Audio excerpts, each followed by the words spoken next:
So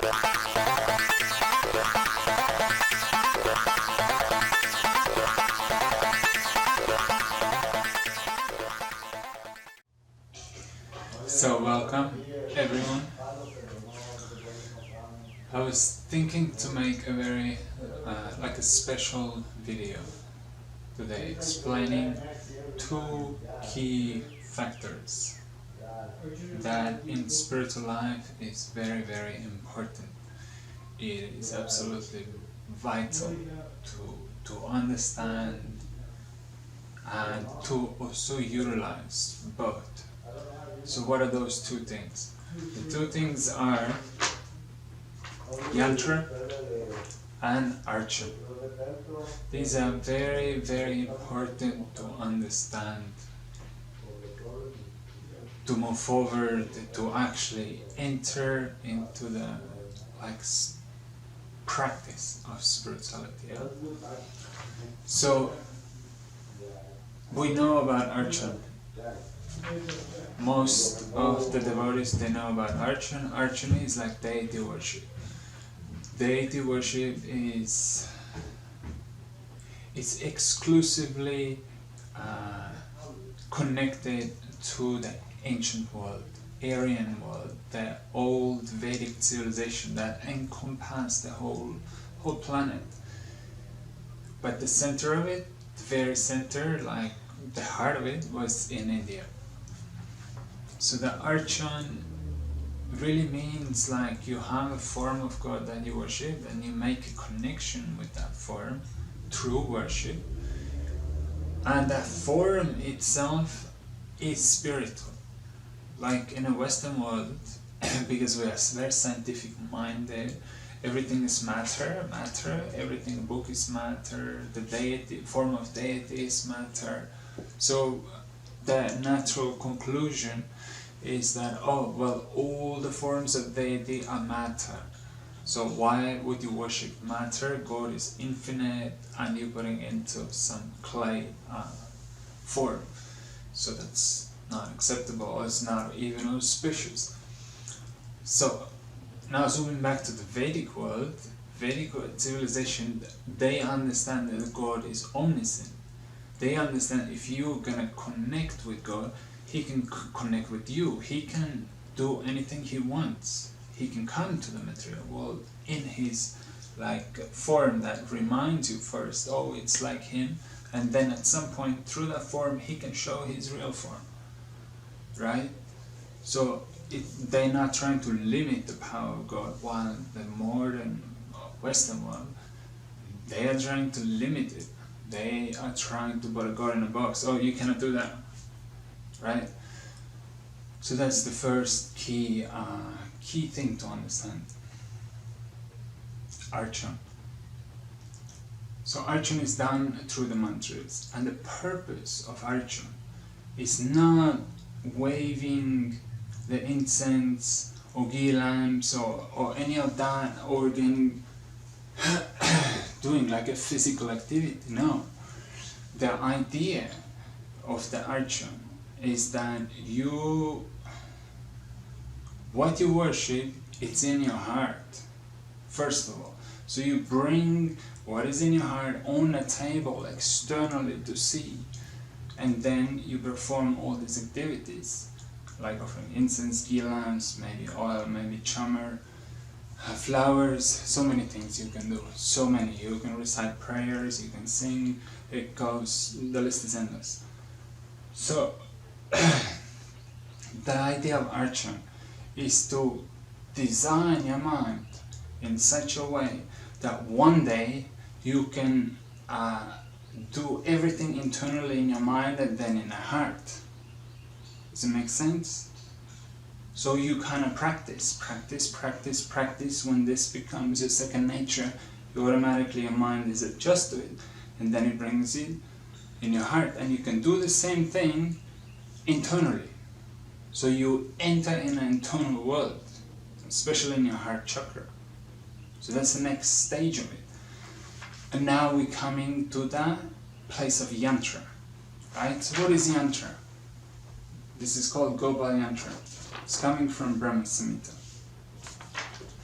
This is the book that Chaitanya Mahaprabhu discovered in South India, and this is our tantric book. Tantra, Yantra, Tantra, Mantra. All three are interconnected. So let's understand what the Yantra is for. Yantra is a symbolic representation of a deity. But it is like a blueprint. It is a blueprint, is a mind map, in other words. There's two purposes of Yantra. One is that you can enter in that Yantra and see the things what are in Yantra, so it is like preview or like an idea what that place looks like, but it's exact, geometrically exact. So it gives you, for your mind, a platform to enter into that dimension. So really, now when we're coming back to Archan, when you're doing the worship and you have a Yantra, now you have a form and you have the location like a blueprint, map, everything. So your mind can really actually take a hold of that place. So Archan, and then we're coming to the last point, is the mantra. Everything is empowered by the mantra. So you have to have all three. You have to have the Yantra, mantra and Tantra. And Tantra really means, what does it mean? It means to worship. But it has a special meaning. How to worship? Just randomly, intellectually? No, emotionally. It has to, Tantra means you are emotionally empowered. Really, in a simple way to understand this. So it means like there is called Black Tantra. So these people are either envious, angry, frustrated. So they want to take revenge, they take Black Tantra because they have so much emotion. That negative emotion, the Tantra will take effect. So same way, the White Tantra is all how to fulfill your desires in the material world, because you got such a desire and you perform that. You, with the power of emotion, you manifest, basically. Right? So now, when I'm speaking about the spiritual Tantra that we are following, meaning the level of the soul has nothing to do with the body. So the emotion, the soul power, the soul emotion is behind it, that makes the whole thing to go. It will activate it. Just like in Brahma Samhita, when Brahma had that like a realization of the mantra, he glorified the Lord so many ways, so many prayers. So you can say this is the emotional result, is the emotional expression. That's what makes his devotion flourish. So therefore it's called Yantra, Mantra, Tantra. All three has to be there to make it successful. And Archan, as we're doing Archan, it is the entrance into that kind of realm, internal realm. Like if Gurudev tells you, oh, you should just chant and think about Krishna. Yes, this is exactly what we're supposed to do. But now, what are the steps to do it, or actually do it, not just like once I think about it, there it goes. Or like, I remember a few pastimes here and there. No, Archan will give you a structure of Astakaliya Lila. Each, like a day, like a Mangala Arti is adjusted to Astakaliya Lila. So is the noon Arti, so is the evening Arti. All the offerings, everything goes around Astakaliya Lila. So as you do the Archan for quite a bit of time, it gives you, to your mind, a rhythm, how to focus on Astakaliya Lila while you chant. It conditions the mind for it. So it is an absolutely fundamental step. Without Archan, like new people making progress just with chanting, that would be impossible unless they have incredible previous samskara. So they just come in on that level. And that means they chant all the time. They don't want to bother with Archan. They'll just spend all time chanting instead. Not that they don't do anything. right? I just hear, no, they'll chant so much there is no time for archan anymore. So that is the reason why we do archan. We have to, because the goal of our chanting is linked to Astakala Lila, right? And do it 24 hours. So the archan gives you an idea, it gives your soul body that samskara already that you're doing it, although your mind itself is not there, like directly, but you every time it might become a little bit more. Yes. So archan, yantra, there is also another form of yantra, that understanding myself. So this body is also yantra,